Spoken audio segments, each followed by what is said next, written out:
I never made it, but I know what it takes. I'm motivated by a mix of emotion. Got my statement.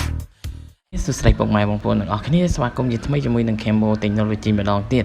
បាទថ្ងៃនេះ Cambo Technology សូមបង្ហាញពុកម៉ែបងប្អូនទាំងអស់គ្នា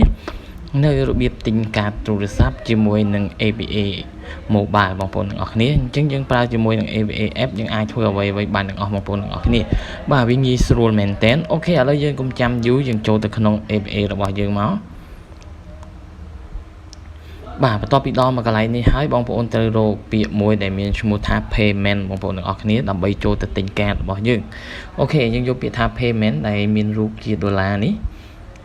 បាទបន្ទាប់ពីចូលមកដល់កន្លែងនេះបងប្អូនអាច lock ចូលជាមួយនឹងលេខកូដ4ខ្ទង់របស់បងប្អូនឬក៏ជាមួយនឹងកញ្ចៅដៃបើសិនជាបងប្អូនដាក់ដូចខ្ញុំអញ្ចឹងគ្រាន់តែ scan កញ្ចៅដៃវាចូលមកហើយបន្ទាប់មកដល់កន្លែងនេះបងប្អូនចង់ទិញកាតទូរស័ព្ទអញ្ចឹងបងប្អូនទាំងអស់គ្នាបាទជ្រើសយកពាក្យថា mobile top up បងប្អូនទាំងអស់គ្នាអញ្ចឹងយើងគ្រាន់តែចុចពីលើវាមកបន្ទាប់ពីមកដល់កន្លែងនេះអញ្ចឹងបងប្អូនត្រូវជ្រើសរើសយក account បាទបើសិនជាបងប្អូនមាន account ច្រើនដូចខ្ញុំដូចជាមានកុងខ្មែរកុងដុល្លារកុងអីផ្សេងអញ្ចឹងបើសិនជាបងប្អូនមានកុងតែមួយទេបាទមានកុងតែមួយទេគឺវាលោតនៅលើនឹងឲ្យស្រេចមិនបាយ select ទេតែខ្ញុំមានកុង2 3អញ្ចឹងវា select អញ្ចឹងយើងចុចពីលើវាមកបាទយើងជ្រើសរើសយកកុងមួយណាដែលយើងមានលុយមកបន្ទាប់មកដល់កន្លែងនេះបងប្អូនទាំងអស់គ្នាបញ្ចូលកាតទូរស័ព្ទមាន2ប្រភេទទី1បងប្អូនដាក់កាតដាក់លេខទូរស័ព្ទ direct តែម្ដងបាទលេខទូរស័ព្ទអ្នកនៅហ្នឹងឬក៏បងប្អូនចុចគៀននេះក៏បានដែរបាទដើម្បីទៅជ្រើសរើសលេខទូរស័ព្ទដែលបងប្អូនចង់បញ្ចូលឲ្យគេអញ្ចឹងណាអូខេបងប្អូនចង់ចុចហ្នឹងក៏បានឬក៏វាយលេខ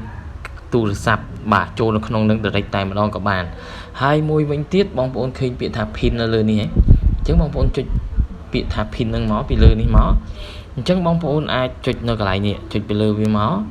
ដើម្បីជ្រើសរើសដល់បងប្អូនចង់ទិញអីគេឧទាហរណ៍បងប្អូនចង់ទិញ smart ចុចពីលើ smart ចេះមកបន្ទាប់មកបងប្អូនដាក់ចំនួនទឹកលុយបាទឥឡូវទីហៅថាទិញ$1អញ្ចឹងដាក់ចំនួនទឹកលុយចេះហើយបងប្អូនយក payment អញ្ចឹងមានន័យថាបងប្អូនអត់បញ្ចូលលុយទេគឺបងប្អូនទិញជាលក្ខណៈកាត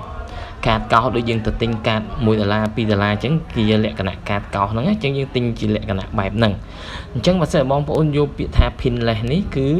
បញ្ចូលកាត direct តែម្ដងគឺអូតូឲ្យគេបញ្ចូលឲ្យអញ្ចឹងបងប្អូនទាំងអស់គ្នាអញ្ចឹងឥឡូវខ្ញុំចង់ទិញអូតូឥឡូវខ្ញុំទិញឥឡូវខ្ញុំវាយលេខខ្ញុំចង់ទិញឲ្យលេខ1នេះ016 30 11 62បងប្អូនទាំងអស់គ្នាជាកាត smart បាទនេះ016 30 11 62ហើយនៅកន្លែងចំនួនទឹកប្រាក់នេះបងប្អូនចង់វាយប៉ុន្មានឥឡូវខ្ញុំទិញខ្ញុំចង់ទិញ$1កន្លះពីព្រោះខ្ញុំមានកតុយ50អញ្ចឹងខ្ញុំទិញ$1កន្លះចុះអញ្ចឹងបងប្អូនយកពាក្យថា payment មកបាទហើយបងប្អូនទិញនេះគឺវាអត់គិតថ្លៃសេវាទេបងប្អូនទាំងអស់គ្នាគឺមិនមែនទិញនៅក្រៅ5000យក5000ហើយយកកតុយ500វិញអត់ទេបងប្អូនទាំងអស់គ្នាគឺ$1កន្លះគឺ$1កន្លះតែម្ដងបន្ទាប់មកដល់កន្លែងនេះយើងយកពាក្យថា confirm មកបងប្អូនទាំងអស់គ្នាតែមុននឹងយកពាក្យ confirm យើងមើលលេខទូរស័ព្ទតើវាត្រឹមត្រូវអត់បាទ016 30 11 62អញ្ចឹងយើងគិតថាលេខនឹងត្រឹមត្រូវហើយយើងយកពាក្យថា confirm បើសិនជាលេខនឹងខុសបងប្អូនយកពាក្យថា cancel ដើម្បីបកក្រោយវិញអូខេឥឡូវខ្ញុំយកពាក្យថា confirm ដើម្បីទៅមុខទៀតបន្ទាប់មកដល់កន្លែងនេះបងប្អូនត្រូវវាយលេខកូដ4ខ្ទង់ដែលបងប្អូនដាក់សម្រាប់ទូទាត់សាច់ប្រាក់បាទpayment របស់បងប្អូនជាមួយអីផ្សេងដែលប្រើលេខកូដ4ខ្ទង់ហ្នឹងអូខេឥឡូវខ្ញុំនឹងវាយលេខកូដ4ខ្ទង់នេះចូលហើយខ្ញុំក៏សូមកាត់កន្លែងខ្ញុំវាយលេខកូដនឹងចូលដែរបងប្អូនទាំងអស់គ្នាខ្ញុំអត់បង្ហាញលេខកូដរបស់ខ្ញុំទេ